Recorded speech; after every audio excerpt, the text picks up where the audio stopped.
Hey guys, my name is Matimio, and today I'm excited to say that we have finally gotten our very first look at actual gameplay for Star Wars Battlefront. And so what I wanted to do today was talk about the things that we've learned from this gameplay trailer. There is a ridiculous amount of things going on, and while I'm sure I will miss a few things here and there, it would take forever to talk about every small, minute detail. I wanted to go over some of the things that I found incredibly interesting, maybe some things that you miss while watching the trailer, and maybe go a little bit in depth to what all of this means. And so the first thing that I was really excited to learn about is that we got a better look to the different gadgets and abilities that we'll be able to use as an infantry unit or as a soldier that's on the ground. If you notice in the right hand corner, the bottom right, you see those three symbols.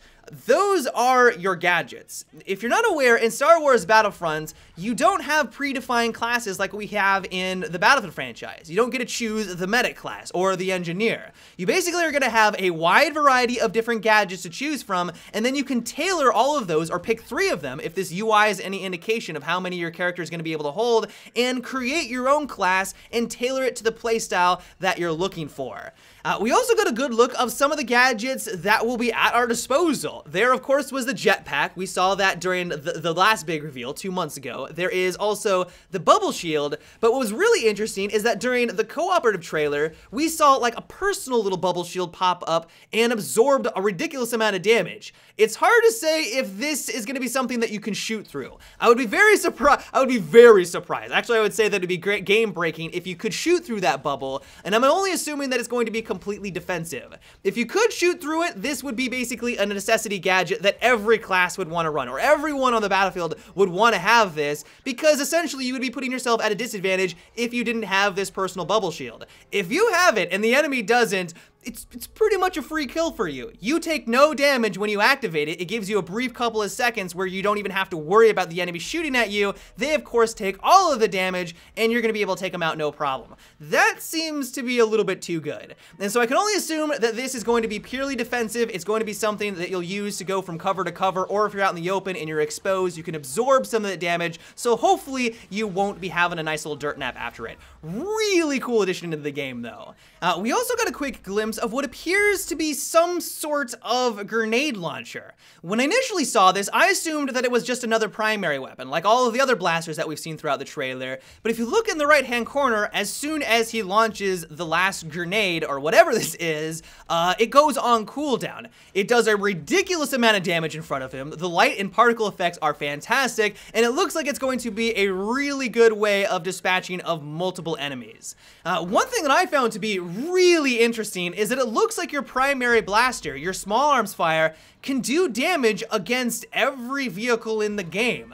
This is a huge deviation for DICE. If you look at the Battlefield franchise, another DICE game, you can't do any damage against an enemy tank with your primary weapon. If you run on over as an assault player, a tank rolls on in, you pretty much have to twiddle your thumbs and wait for an enemy engineer or support player to blow it up with C4. You're pretty much useless in those situations. That doesn't appear to be the case in Star Wars Battlefront. There's multiple examples of an infantry shooting not only at an AT-ST and getting hit markers, which indicates that he's doing damage, but he also shoots at an air vehicle that flies on over and once again gets a hit marker. I can only assume that the damage is minimal. It's still going to be way more advantageous to, of course, run on over and pick up a rocket launcher or spawn on in with a weapon that specializes at doing damage against vehicles, but just the simple fact that you're never going to be completely useless in these situations is really cool in my eyes. It's a pretty big deviation from what DICE normally does, especially when we look over at the Battlefield franchise, but I cannot wait to see how it plays out.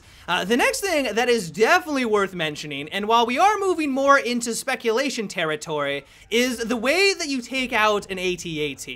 As we saw in the trailer, you can man the AT-AT. You got 3 different weapons at your disposal. You have your high rate of fire laser beams. There is more of a slow rate of fire weapon, which I'm assuming does more damage. And then, of course, there is the Orbital Strike. The Orbital Strike decimates everyone down to the ground. It does an absurd amount of damage. But what I'm more interested in is how you take out this bad boy.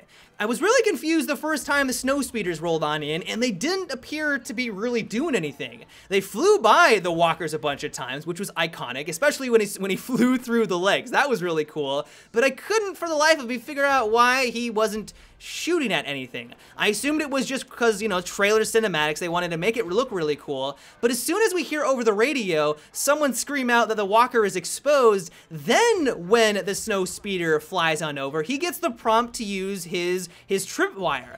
And so this leads me to believe, and once again, this is speculation, this is the speculation territory, that you have to get the AT-AT down to a certain health threshold before you can use this finishing move to take it out.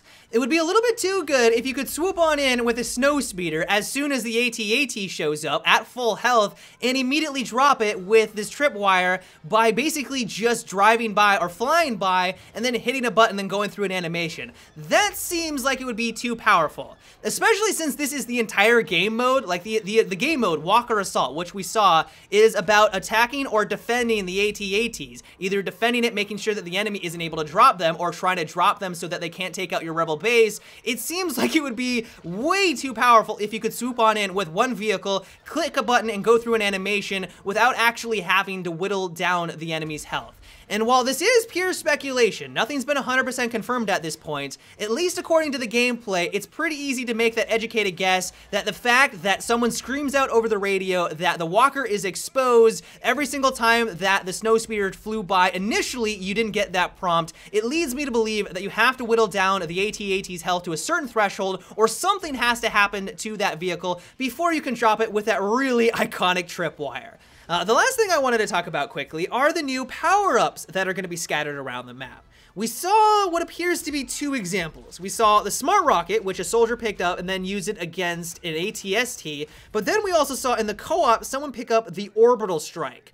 I don't know if the Orbital Strike is only going to be exclusive for the co-op mission. It seems like it was dropped in one of these pods, and these pods were dropped in by like the commander or whoever is in charge of this mission so that you could take out the waves of enemies. And so it may only be an exclusive co-op weapon or power up, but I'm kind of leaning towards the fact that this also might see its way into the multiplayer.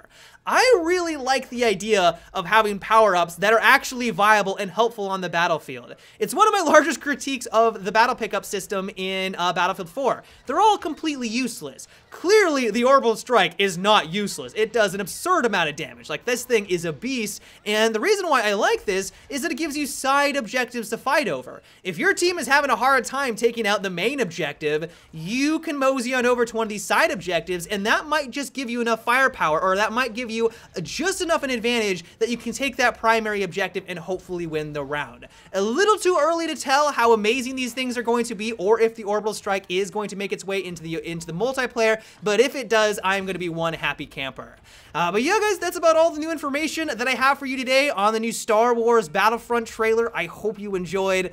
This gameplay has been awesome. Like, the hype for me has gone through the roof. I'm trying to keep it down. I'm trying not to get too excited for this, but man, does this game look good right now. The graphics are insane. The sound design, oh my God, the sound design. When that grenade went off, whew, so good. I hope you guys loved it just as much as I did. But yeah, until tomorrow, have a good one and take it easy.